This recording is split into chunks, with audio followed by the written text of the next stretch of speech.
Hello and welcome to another episode of An Imperfect Leader, Leadership in After Action, a series where leaders look back at decisions they've made and consider a series of questions. I'm Peter Stiepelman, I'm your host, and I'm an imperfect leader. I spent more than 20 years teaching and leading, first in the Oakland Public Schools in Oakland, California, and then in the Midwest, Missouri to be exact, where I was a teacher and principal and assistant superintendent and then the superintendent of the fourth largest district in the state. I'm constantly striving to learn from my experiences and from the experiences of other leaders. The aim of this podcast is to lift the learning and lift the imperfect leaders up. That way, when you hear the term imperfect, you'll see strength. Strength from the candor needed to recognize imperfection as a real advantage. Let's get started. Today on An Imperfect Leader, Dr. Deanna Ashby is my guest. A retired superintendent who now works as a leader coach with Studer Education in Madisonville, Kentucky. Deanna urges school leaders on pause and reflect before planning. Dr. Deanna Ashby, welcome to An Imperfect Leader. Thank you. Thank you so much, Peter, for inviting me to be part of the podcast. I'm really excited. Well, Deanna, I read your article in the most recent School Administrator magazine and was struck by the scenario you described right at the beginning.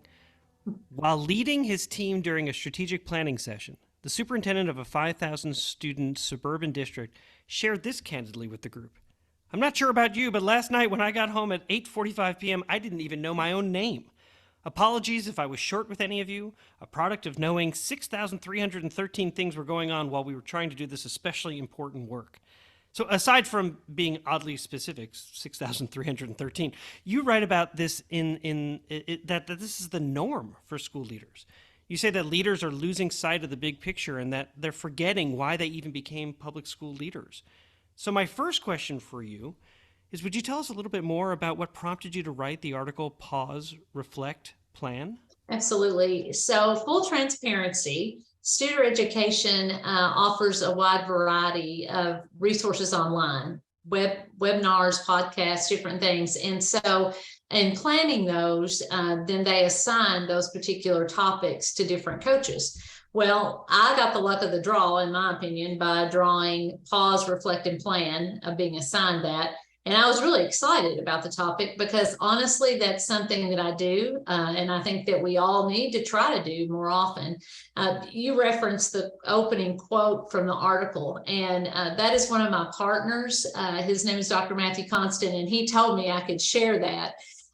We were in a strategic planning session this year, and about a 2.5 hour meeting with his leadership team. And it was very, intense as far as hashing out the strategic plan and trying to bring together all the information that we had gathered from the focus groups and the surveys.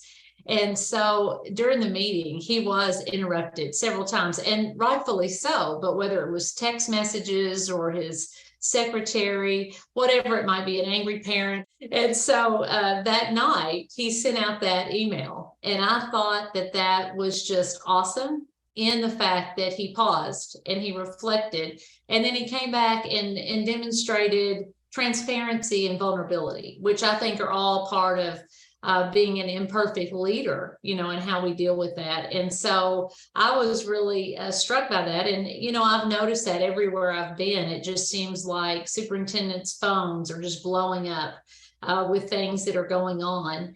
And I don't know if it has increased more since COVID, but I feel like it has. And so I just, I thought that really tied in with where we were with this article. It's interesting you should mention that. I've been reading a book called What Happened to You, written by Dr. Perry and Oprah. And there is, I think in chapter 9, they begin to really kind of walk through technology and how we have been impacted by, and certainly superintendents across the nation are constantly on their phones, whether responding to an email, a text, a phone call, and then they bring it home, and it's hard to put that device away. And what that has done for us in terms of our personal relationships with other people, the people who work with us, but certainly with our families. I've been really thinking about that this week. I'm curious about you. My dad was a union coal miner in Kentucky, And he didn't go to college, neither did my mother. And so it was just my sister and myself. And my dad would always say, one of you has to be a nurse and one of you has to be a teacher, because you'll always be able to go anywhere and have a job. And of course, that couldn't be any more true now after the Great Resignation and COVID. But my sister is 10 years older than me, and she decided to be a nurse. So I was excited that teaching was going to be my profession. I was a business and marketing major, and so paired that with education and taught in the high school and loved it. So getting into the profession is one thing in terms of what inspired you as a child and doing that. Then you become a leader in that field, and there is this piece of sort of it sort of develops your moral focus, why you get up in the morning. And I'm curious to know, how has that evolved? So what became sort of that driving force to go from classroom to now leading a building and then leading a district?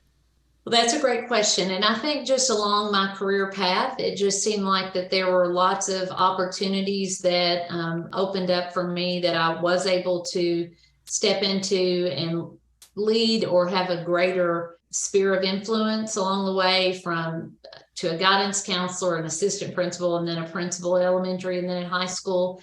And I believe for me, it was a calling. It was a mission field. And I've always said this, and I've always felt that. And I know that maybe not everybody feels that way, but for those who do, it really makes you very passionate about what you're doing. Being called into that work helps you to really be focused on leaving things better than the way you found them, and trying to create the best culture for teaching and learning, and where people want to come to work. That's interesting. Margaret Wheatley writes about field theory, and what she describes is, for example, fish. They don't know necessarily that they're in water. They just exist in this space, and things might change. Certainly, if the salinity changes or it gets hotter in that space, things will change for the fish.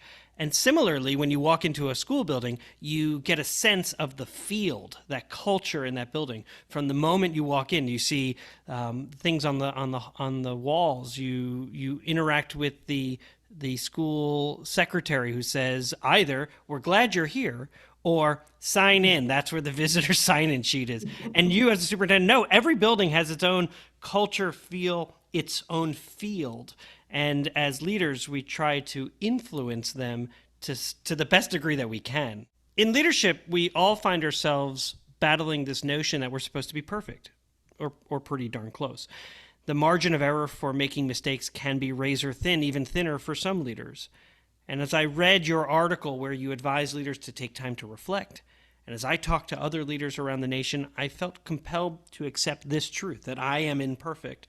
And so my question for you is, how does that term, an imperfect leader, resonate with you? Well, I think the first step is acknowledging it and admitting it, right? I think that when we start out, we all want to be the best we can be, and then we hit a wall or make a first bad decision, and then suddenly we realize we're not going to make everybody happy all the time. So I love the fact, as I've heard others say on your podcast, that is the title, Imperfect Leader. And for me, I think what's most important about being an imperfect leader, and I've learned this the hard way many times, is that you have to be transparent. You've got to be open about, hey, I made the best decision I could at the time, but now, like COVID, for instance, federal and state guidelines changed, and we're having to go back to the drawing board. We're having to change, the procedure or the protocol in which we do things. So I think just being very open about why you made the decision, the why, what, and how, keywords at key times is what we talk about at Studer. And then I think the other piece of it is being vulnerable and sharing with your leadership team or whomever, hey, I'm torn on this. I'm unsure about what direction we should go. So we really do need to pause and reflect individually and as a team about how we're going to move forward with this decision. Yeah, I don't know about you, but I didn't get many phone calls that said you're doing a bang-up job. Although sometimes you get an email that says, I imagine you're getting only grief. I just want to say thanks. And you're like, oh, that's the nicest email I've ever gotten. Let me print this one out and save it. So I wonder, I was thinking about your article, and I was wondering if you would consider this also about imperfect leaders, that they seek to understand the big picture. So I saw this idea mentioned in your article when you cautioned leaders to avoid building the plane while they're in the air. And this question from the Waters Center for Systems Thinking asks, what time frame should be considered as I view the system? And so, Deanna, how do you do that? I mean, when you're coaching, how do you talk about time frame? And I mean, obviously, you can't plan everything. You can't plan forever. But you have to start doing your strategic plan. And so I guess, what advice do you give? Well, I love the example, and this is very simplistic, but from the Water Center about event patterns and system. I just love that example about the event is something's on fire and that we put it out. The pattern is that we look for what caused the fire and then we deal with that. But the systematic approach is that we put the fire out, we look for the causes, but then we try to find ways of prevention, smoke detectors, fire extinguishers, all those things. So I just love that example. And I'm going to use that as I work with my partners in strategic planning, because many times I feel like I've been on that plane that was flying while we were building it in the air, whether it was guidelines that came down like through COVID from the federal and state government, and we had to respond, or something about from the state level, maybe about an assessment system, and suddenly that was shifting. So I got some really good advice from a superintendent before me, and she made the comment, we don't always have to be first out of the chute. Sometimes it's better just to stop and wait and see how others handle it so that we can learn from their journey. And so several times I've done that because I think it really was great advice, and it has helped us to start off or launch whatever reaction we were going to have in a much more effective way. As far as this time to strategic planning through student education, I think most of the partners that we work with develop their plan on a 3 to 5 year basis. I think there's probably several reasons for that. One, probably, I don't think Studer says this, but one reason, and I think you would agree because I've heard you talk to other superintendents on the podcast about it, is superintendents don't last that long anymore. Gone are the days of people who are superintendent for 12 years. So I did it for 5, and I think I'm probably in the average range. So oh, no, you're above average. I think when we work with boards and superintendents, that it's usually on a 3 to 5 year basis. And then at that point, they're going to stop and probably renew that strategic plan, sometimes going in a very different direction, or, because maybe they've achieved the things that they've done. But we have to really talk about what is the end goal. We don't want the strategic plan to be filled with just great things that we're already doing. And I heard one of the superintendents that you interviewed said, it's like putting a marker in the sand when you're developing a strategic plan. And that's very true many times, because the sand's going to shift, things are going to change.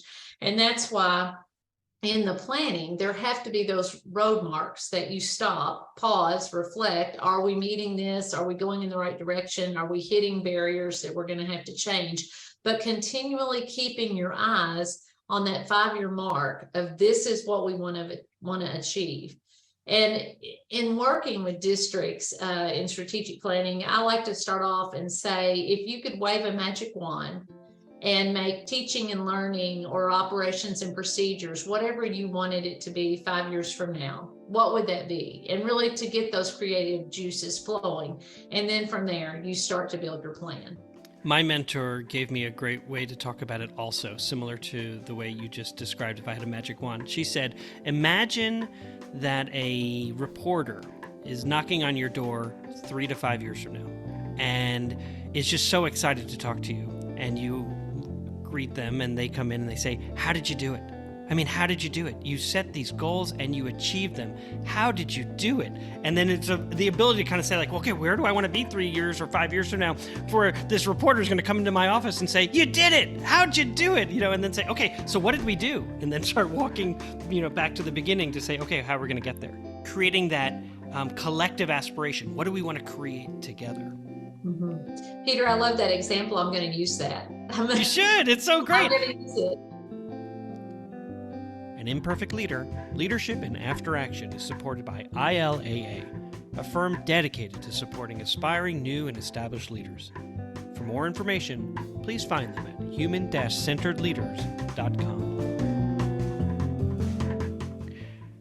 We're back for segment 2 of An Imperfect Leader called Imperfect Leadership in After Action. And in this segment, we ask our guests to deconstruct a decision they had to make and then discuss it. So my guest today is Dr. Deanna Ashby. So Deanna, what happened? Well, my story is not a fun one for me. So when I left the high school and was selected to be an elementary principal, so this was my first time, in the elementary world, I loved it. It was the largest school in our district, had a great reputation. It was in the community in which I lived, and both of my girls went to that elementary. And so we felt like that we were just a great school. I felt like I had inherited just, this wonderful school, and I did.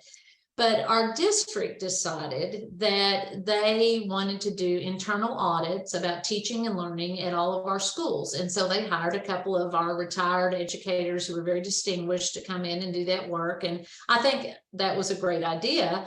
And so we knew the 9 standards in which we were going to be measured on. And so we worked very hard as a team and got all this documentation together in these big tubs like we used to do before you put it on, the computer. And so at the end of the audit, their response was not what we expected. It was, you are a very, very good school, but you're not a great school. Well, that was not what we expected to hear. And it was about the time of Good to Great by Jim Collins. And so I was very new in the position, and I just took this to heart. And it really inflamed in me a sense of burning urgency that, we had to become that great school. And everybody felt the same. And so we started working. What do we need to change? Let's really review all of the feedback that we received. However, in the process, what I learned is that I pushed too hard and I moved too fast. And through that process, I lost some of that buy-in. And I truly went with the framework of Good to Great, in that some of the people were not in the right seats on the bus. Some of the people needed to get off at the first bus stop. And through that, I didn't win friends and influence people. So there would be teachers that would come in and share with me behind closed doors, this is what we feel needs to change. This is what needs to happen. But then when those changes were implemented, they weren't still standing beside me. They really didn't want to be known that they had given input into that. And so I learned a lot. I learned a lot about what not to do. I have a superintendent I work with named Mark Martin, and he always reminds his folks, he says, you have to go slow to go fast. And that's very, very true. And I didn't know that lesson when I started. And so through the process, I learned a lot about myself. I think the fallout was that I quickly earned a reputation of having really high expectations, and that people should really think about that before they applied to work at our school. But it did have a positive effect overall, in that we were named a pace-setter school, which at the time that was part of our state assessment system, and we were the first in our district and probably one of the first in our region. And the commissioner of ed came, and we all celebrated, and the kids loved it. And then we were named a National Blue Ribbon School. I believe, and I know our team did as well, that we did change the face of teaching and learning in our building, which was for the betterment of all. But it was hard work. And, it was some rough lessons that I learned early on. Well, let's dig into them a little bit. And I love how you've already jumped to the end of what was something that was good that came out of the work, because it sounds like a number of accolades were, and deserving accolades were bestowed on the school and certainly, and on you. One of the things I was thinking about as you were talking was, here is this homecoming. You get to be the principal of the elementary school that is in your own neighborhood, and the expectations that likely were associated with that. And then you had this sense of urgency based on a report by these distinguished leaders who recognized some inconsistencies or issues with the system, that you were a good school, but you weren't a great school. And then you began working on that. and taking in the feedback of trusted advisors, although behind closed doors. So when you made your plan public, it wasn't universally supported because it wasn't necessarily a shared decision. So I'm kind of interested, what got overlooked as you look back on this episode in your life? I think for me, I just overlooked that I needed to pause. And I didn't know the pause reflect plan at that point, but I needed literally to pause. And then I needed to reflect on what's the temperature in the building. What's the feeling among the leaders, and are they supporting what we're doing? Are we still moving in the right direction, or do we need to pause and reflect and really revisit the why? Why are we doing this? How are we doing it? When are we doing it? What are we doing? And really answer those questions and communicate at a deeper level. And so I think that is what got overlooked for me.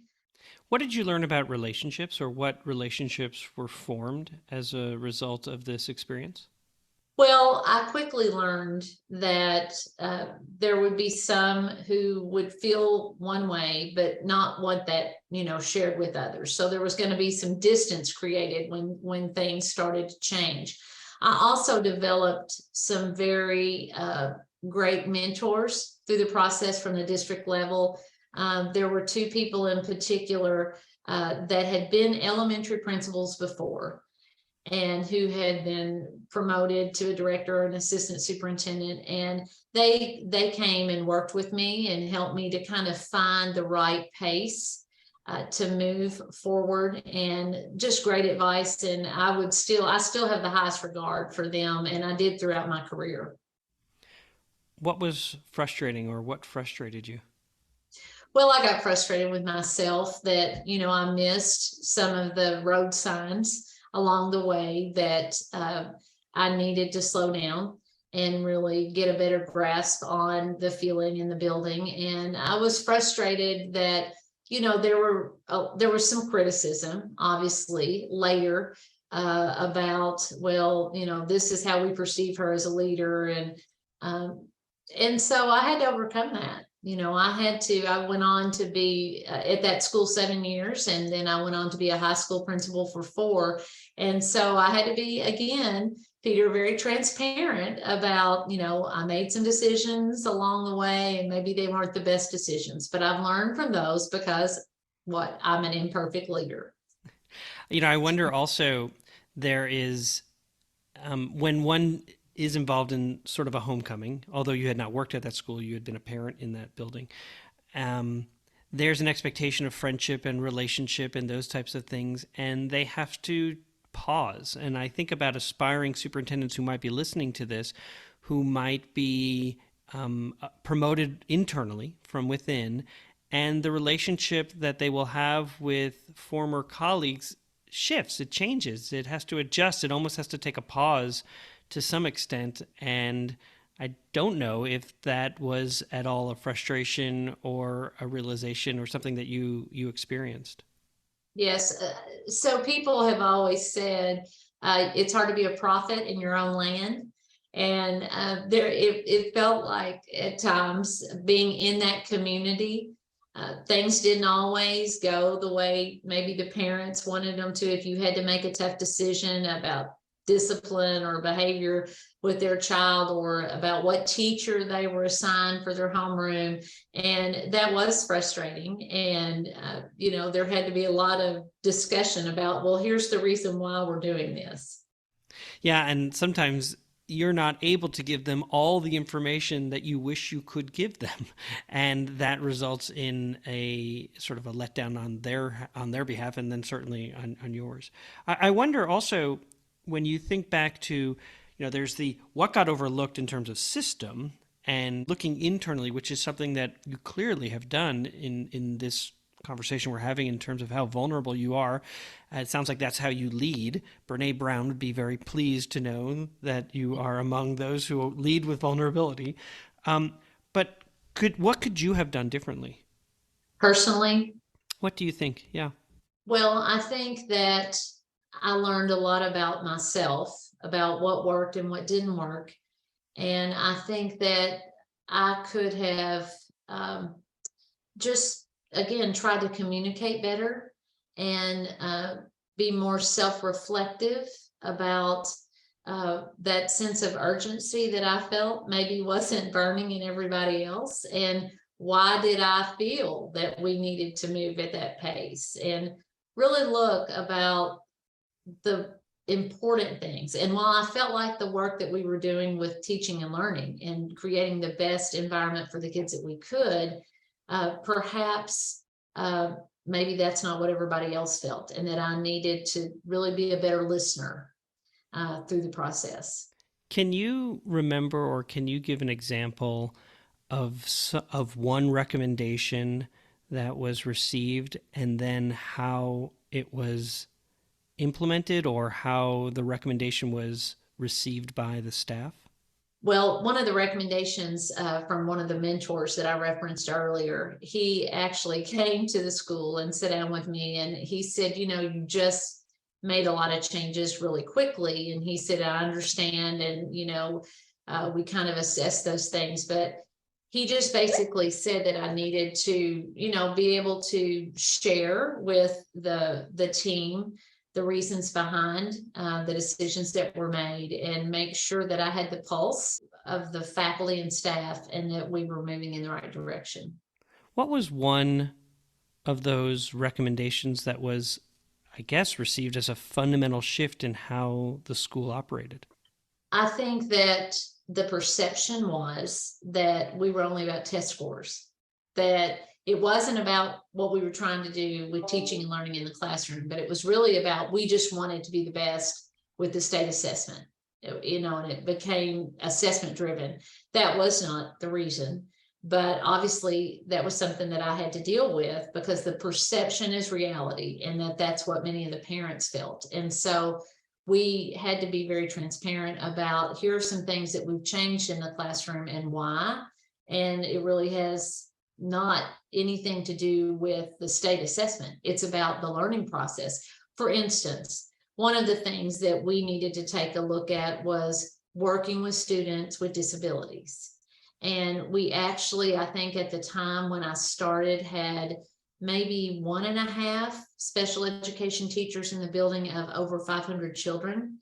And by the time I left, that number had significantly increased, because we needed to do more collaboration, and it wasn't just about resource rooms. And so that was a big, significant outcome that came through the process. That's a great example. It made me think of an example where I was leading as an assistant superintendent at the time, and some schools were incredibly collaborative with the flexible groupings. And so for those who are listening who are not familiar with flexible groupings, a team of 5 teachers might come together and review skills in terms of how students are achieving, and choose to group children based on where they have skill deficits.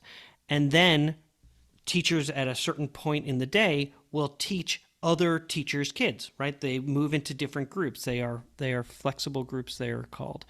And some schools did that without reservation, and other schools felt that this was a total imposition, particularly because some would say, so I don't know who's teaching my kids, and then when they take the state test, it comes back on me on how they will do.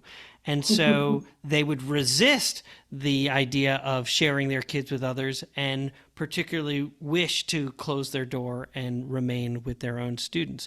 And some would engage parents to say, do you realize that your kid is going across the hall and I don't even know what's going on over there? And so those types of conversations, if they don't pause, to your point in your article, and take a step back and really be explicit on the why this is good for children when it comes to teaching and learning, it will be dead on arrival potentially. Mm-hmm. And getting the buy-in, right? Getting the buy-in from the team about making those changes, helping them see why it's important and what it can look like on the other side. Yeah. And then is there anything you would add to what was something that was good that came out of the situation? Well, I think that through our struggles and the challenges that we were able to overcome, that it became contagious in our district and I think in our region, because after we made some of those changes and we were able to demonstrate through some of the results, there were quite a few other schools that reached out to us and said, hey, we want to come and visit. We want to come and see what you're doing. And that happened quite a bit. And so there was some validation that the struggles that we had been through were the right things to do for teaching and learning. And it became more standard across our district, where other people started implementing those things, and even in the region. And so I think that made our team feel good, because, you know, sometimes change is painful for all of us. And I think that they saw, you know, there were some of those pain points along the way, but in the end, I think they all felt good about what we had done in the life of our kids.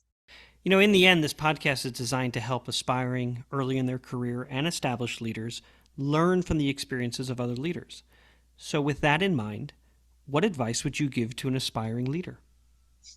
Okay, so you're going to laugh when I say this, but one of the first things I would say to an aspiring leader, or when I had assistant principals that were new that worked with me, I would say, always make sure you're last in the potluck line. So when we have a meal, always make sure you eat last. And they would kind of look at me like, what is that about? Well, it's about being a servant leader.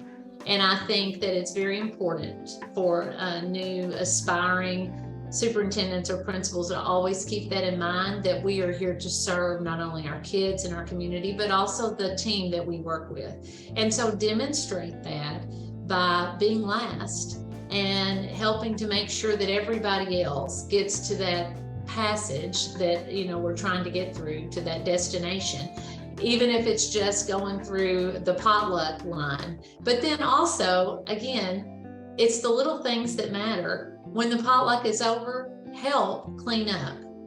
Help, you know, take care of everything, and thank the people who have organized it. And I know that seems very simplistic, but if you think about a servant's heart, isn't that what it's all about? It's about demonstrating that you care about the people that you work with and you're leading with your heart. I love it. And I think that, you know, potluck, an actual potluck, but also it's a metaphor for so much of the work that we do. If you're not present, everyone will notice that you're not there. And so being a lead learner certainly means being vulnerable and recognizing when you've made a mistake. Being a lead learner also means working alongside those who are doing the important work. Deanna Ashby is a retired superintendent and a leader coach with Studer Education in Madisonville, Kentucky. Deanna tells us that just like on a bus, the windshield is much bigger than the rearview mirror. So keep looking forward towards your destination. And if you're looking for Deanna, she can be found on Twitter at Ashby_DE. Deanna, thank you so much for joining us today.